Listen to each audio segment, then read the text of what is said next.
തല മറന്ന് എണ്ണ തേക്കരുത് എന്ന് നമ്മൾ പലരും കേട്ടിട്ടുണ്ട്. എന്നാൽ എനിക്ക് നിങ്ങളോട് പറയാനുള്ളത്, നിങ്ങൾ തല മറന്ന് എണ്ണ തേക്കണം എന്ന് തന്നെയാണ്. നമസ്കാരം, ഞാൻ doctor Bipin Jose, consultant pulmonologist and specialist in paediatric റെസ്പിറോളജി.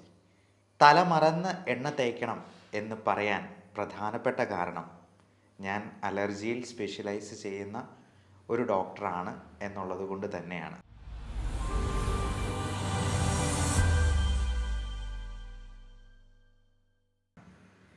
നമുക്ക് പലർക്കും അറിയാവുന്നതുപോലെ തലയിൽ എണ്ണ തേച്ച് കഴിയുമ്പോൾ തല കൂടുതലായിട്ട് വേർക്കാനും ENT റിലേറ്റഡ് ആയിട്ടുള്ള പ്രോബ്ലംസ്, പ്രത്യേകിച്ചും നമ്മുടെ ശ്വാസകോശ നാളികളിൽ കഫം ഉണ്ടാകാനും മൂക്കൊലിപ്പ്, തുമ്മൽ, അലർജി പ്രശ്നങ്ങൾ എല്ലാം കൂടുതലാകാനും നമ്മുടെ കുട്ടികളിൽ ഇത് വളരെ കൂടിയ പ്രശ്നങ്ങൾ ഉണ്ടാക്കാനും സാധ്യത ഏറുകയാണ് എന്ന് മനസ്സിലാക്കുക.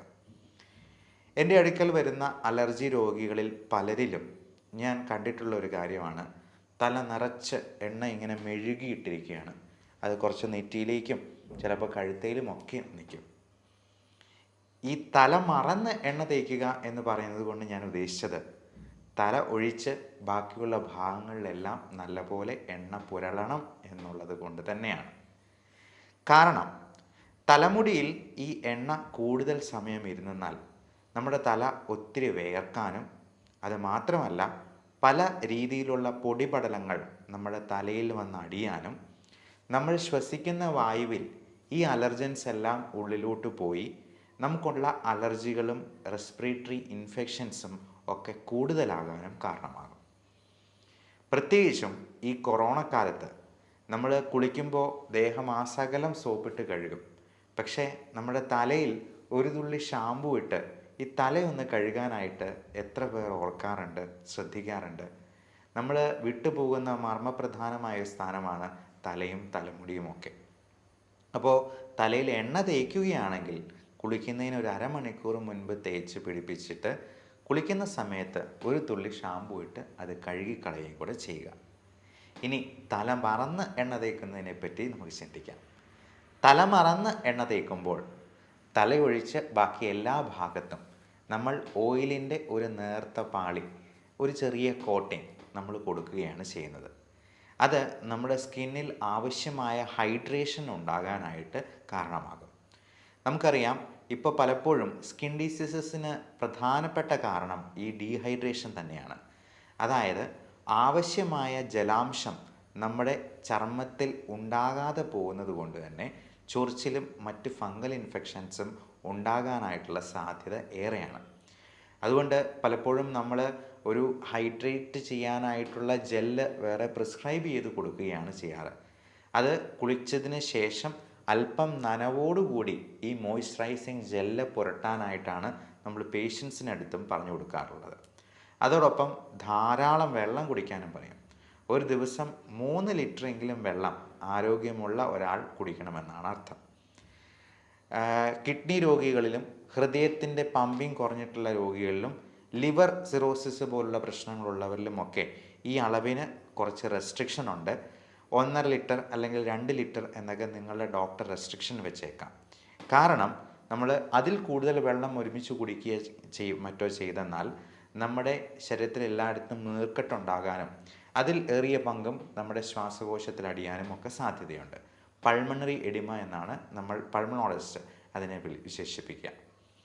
അപ്പോൾ നമ്മൾ തല മറന്ന് എണ്ണ തേക്കുന്നത് വഴി ഈ അധിക വെള്ളം കുടിക്കാതെ തന്നെ നമ്മുടെ ചർമ്മം മോയ്സ്ചറൈസ് ചെയ്യാനായിട്ട് നമുക്ക് സാധിച്ചേക്കും.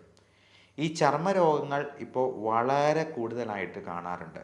അതും അലർജിയുടെ ഭാഗമായിട്ട് ഉണ്ടാകുന്ന ഒരു പ്രശ്നമാണ്. ഈ അലർജി തന്നെ നമ്മുടെ ശ്വാസനാളികളെ ബാധിക്കാം. മൂക്കടപ്പ്, തുമ്മൽ, കണ്ണ് ചൊറിച്ചിൽ പോലുള്ള പ്രശ്നങ്ങളായിട്ട് വരാം. കണ്ണിൽ ചൊറിച്ചിലുണ്ടാകുമ്പോൾ നമ്മൾ അതിനെ അലർജിക് കൺജങ്ക്റ്റിവൈറ്റിസ് എന്ന് വിളിക്കും. മൂക്കിൽ പ്രശ്നം ഉണ്ടാക്കുന്നതിനെ അലർജിക് റൈനൈറ്റിസ് എന്ന് പറയും. ഈ അലർജി ശ്വാസകോശത്തെ ബാധിക്കുമ്പോഴാണ് നമ്മൾ അതിനെ ബ്രോങ്കിയൽ ആസ്മ എന്ന് വിശേഷിപ്പിക്കുക. അപ്പോൾ ഇത് സ്കിന്നിൽ അലർജി ഉണ്ടാക്കാതിരിക്കാൻ വേണ്ടിയാണ് നമ്മൾ ആവശ്യമായ ഹൈഡ്രേഷന് ഉപകരിക്കുന്ന രീതിയിൽ തല മറന്ന് എണ്ണ തേക്കാനായിട്ട് പറഞ്ഞു കൊടുക്കാറുള്ളത്. അപ്പോൾ എല്ലാവരും ഈ പ്രധാനപ്പെട്ട വിവരം മറ്റുള്ളവരിലേക്ക് ഷെയർ ചെയ്ത് എത്തിക്കാനായിട്ട് ശ്രമിക്കുക. ഇങ്ങനെയുള്ള അലർജി എന്തെങ്കിലും ഉണ്ടെങ്കിൽ നിങ്ങൾക്ക് ഇതിനെപ്പറ്റിയുള്ള സംശയങ്ങൾ ഇവിടെ കാണുന്ന വാട്സപ്പ് നമ്പറിൽ ബന്ധപ്പെട്ട് സംശയ നിവാരണം നടത്താവുന്നതാണ്. ഓൺലൈൻ കൺസൾട്ടേഷനും അവൈലബിൾ ആണ്. ലോകത്തെല്ലായിടത്തും മോഡേൺ മെഡിസിനിൽ ഒരേ മരുന്നുകൾ തന്നെയാണ് കൊടുക്കുക. അപ്പോൾ അങ്ങനെയുള്ള മരുന്നുകൾ ആവശ്യമുണ്ടെങ്കിൽ നിങ്ങൾക്ക് അത് നിങ്ങളുടെ സമീപത്ത് നിന്ന് തന്നെ അവൈലബിൾ ആക്കാവുന്നതുമാണ്. ഈ അലർജി ഉള്ളവർക്ക് വളരെ എഫക്റ്റീവായിട്ടുള്ള ട്രീറ്റ്മെൻറ്റ് നമുക്ക് മോഡേൺ മെഡിസിനിൽ കൊടുക്കാം. അലർജി ഉള്ളവർക്ക് അത് പൂർണ്ണമായിട്ടും മാറ്റാവുന്ന രീതിയിലുള്ള ഇമ്മ്യൂണോ തെറാപ്പി പോലുള്ള മൊഡാലിറ്റീസും നമുക്കിന്ന് അവൈലബിൾ ആണ്.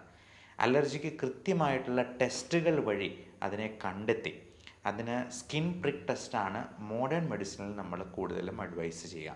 നമുക്ക് പത്രത്തിലൊക്കെ വലിയ പരസ്യം കൊടുത്തിട്ടുള്ള പല ടെസ്റ്റുകളുടെയും ശാസ്ത്രീയമായ അടിത്തറ ഇനിയും പരിശോധിക്കേണ്ടതായിട്ടുണ്ട്. അതിന് കൃത്യമായ ടെസ്റ്റുകൾ ഇപ്പോഴും റിസൾട്ട്സ് അവൈലബിൾ ആയിട്ടില്ല.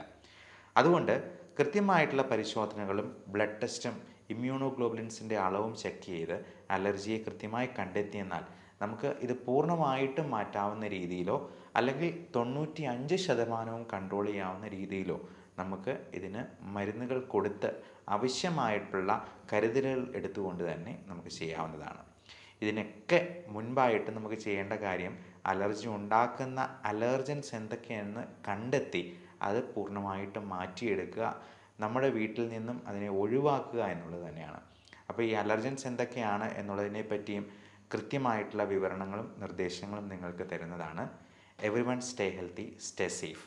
അപ്പോൾ നിങ്ങളുടെ കുട്ടികളോട് പീഡിയാട്രിക് പൾമണോളജിയിൽ സ്പെഷ്യലൈസ് ചെയ്തിരിക്കുന്ന ഒരു ഡോക്ടർ എന്ന നിലയിൽ ഞാൻ വീണ്ടും പറയുന്നു, തല മറന്ന് എണ്ണ തേൽക്കുക. നന്ദി.